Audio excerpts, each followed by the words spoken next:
The road was empty except for snow and sky. The cowboy rode slow, not because the horse was tired, but because Christmas Eve had a way of making even lonely men careful with time.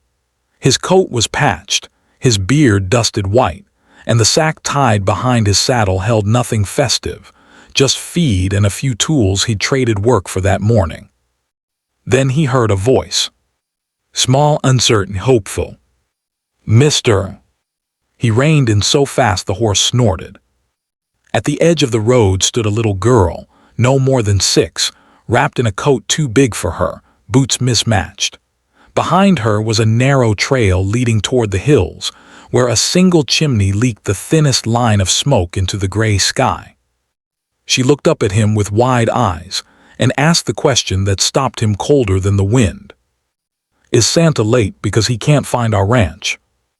The cowboy swallowed.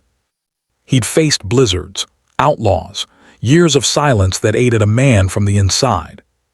But that question, asked without accusation, without fear, hit harder than any of it. "Why do you think that?" he asked gently, sliding down from his horse. She kicked at the snow. "Mama says he comes to houses on roads. Ours is kind of lost." She hesitated, then added, "But we left the lantern on, just in case." The cowboy followed her gaze toward the hills, toward a place so far off the map it barely existed anymore. "Well," he said slowly, crouching to her level, "Santa's good at finding places people forget." Her face brightened. "Really?" "Really," he said, "but sometimes he needs a little help." She nodded seriously as if this made perfect sense. "We don't need much, just something small. Mama says love counts." That did it. Something inside the cowboy, something he'd boarded up a long time ago, cracked open. "Why don't you show me the way?" he said. "I know the roads better than most." She smiled and took his hand like it was the most natural thing in the world. The ranch was barely standing. One room, one tired woman by the fire trying to stretch a pot of soup into a miracle. She stiffened when she saw the stranger, habit born of hard years, but the cowboy tipped his hat and spoke first. "Evening, ma'am. Your girl was worried Santa might miss the turn." The woman's eyes filled instantly. "I told her not to wait up." The cowboy untied the sack from his saddle and knelt by the fire. From it, he pulled out things he'd collected without knowing why he'd need them. An apple, a small wooden horse he'd carved weeks ago, a wool scarf, a tin of sugar he'd been saving for himself. He set them down quietly. "Santa asked me to pass these along," he said to the girl. "Said he couldn't make it himself tonight." The girl gasped like she'd just seen magic. When the cowboy stood to leave, the woman stopped him. "Sir, why would you do this?" He looked at the child, now hugging the wooden horse like it was treasure. "Because someone once left a lantern on for me," he said simply, "and I found my way." He rode back into the snow alone, but not empty. Behind him, on a lost little ranch the road forgot, a lantern burned bright against the dark. And somewhere deep inside a lone cowboy, Christmas finally found its way home. He didn't get far before the snow thickened. The sky darkened faster than it should have, clouds pressing low like they meant to keep every soul exactly where it was. The cowboy pulled his coat tighter and let his horse choose the pace. Animals understood weather better than men ever did. After a mile or so, he stopped and looked back. The lantern was still visible on the ridge, small, steady, defiant. He nodded to himself and turned the horse around. By the time he reached the ranch again, the girl was standing in the doorway, wooden horse tucked under her arm like a sentry. "You came back," she said, as if it were the most reasonable thing in the world. "I figured Santa might need backup," he replied. The woman's relief was quiet but unmistakable. She didn't ask questions, just made room by the fire and handed him a tin cup of soup without ceremony. It was thin, but hot, and it felt like being invited back into the human race. They talked as the wind howled outside. Not about tragedies, not about losses, just about small things.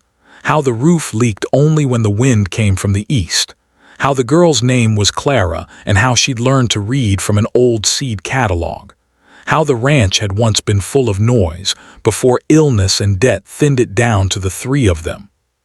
When the storm peaked, it was decided without words that he'd stay the night. He slept in a chair by the door, boots on, hat over his eyes. Old habits, but this time sleep came easy. In the morning, Christmas Day arrived pale and quiet. The girl shook him awake at dawn. "Santa did find us," she whispered, grinning. The woman stood at the stove, humming softly, color in her cheeks for the first time. She'd found flour tucked at the bottom of the sack he'd left, enough for bread. The smell filled the cabin. They ate together. No carols, no ribbons, just bread, apples, and the kind of peace that didn't need decoration.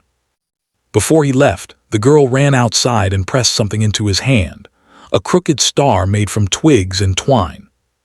"For your tree," she said. "I don't have a tree," he replied. She thought about that, then smiled. "You'll find one." He rode away late that morning, the storm spent, the road newly softened by snow. He tied the star to his saddle where it bounced lightly with each step. Weeks later, word traveled. About a cowboy who checked on lost places after storms. About a man who brought tools, not pity. About a ranch that slowly stopped being lost. By spring, he wasn't alone anymore. He helped mend the roof, taught Clara how to braid rope.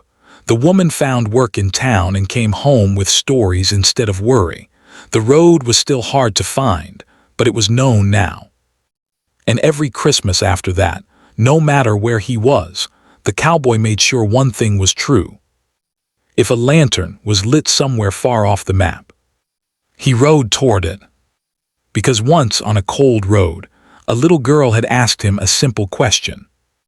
And in answering it, he'd finally learned where he belonged. After the cowboy was laid to rest on the hill overlooking the ranch, winter didn't feel empty the way people expected. It felt watched over. Clara stayed. Many thought she'd leave, find a town, a louder life, but she didn't. She took over the ranch with hands shaped by work and a heart shaped by patience. Her mother lived long enough to see the place thrive, long enough to whisper one final truth beside the fire. "He didn't rescue us," she said softly. "He chose us." Clara never forgot that. Years passed. Fences were rebuilt. Fields widened. The road that once swallowed travelers now guided them safely through storms. People still talked about the lantern, how it never went out, even when the wind howled like something alive. One December, during a snowfall thick as silence, Clara heard knocking. Not at the door. At the fence. She pulled on her coat and stepped outside, breath fogging the air. A young boy stood there, shivering, holding the reins of a tired horse. His eyes were too old for his face. "Ma'am," he said, voice breaking, is this the ranch with the light?" Clara swallowed. "Yes," she said gently, "it is." "My sister asked me to follow it," he said. "She said lights mean people." Clara smiled then, slow, steady, the way her mother used to. "Come in," she said, opening the gate wide. "You're home for the night." Later, as the fire warmed the room, and the children slept wrapped in quilts older than memory, Clara stepped outside and adjusted the lantern. For a moment, the snow fell just like it had that first night. And she could almost hear boots on the road. Almost hear a familiar voice saying nothing at all, because he never needed to. The valley hadn't changed because of miracles. It changed because one lonely man stopped riding past. And because one little girl once believed a stranger could be Santa. The lantern stayed lit. The promise stayed true. And the road, no matter how dark or broken, always led back to kindness.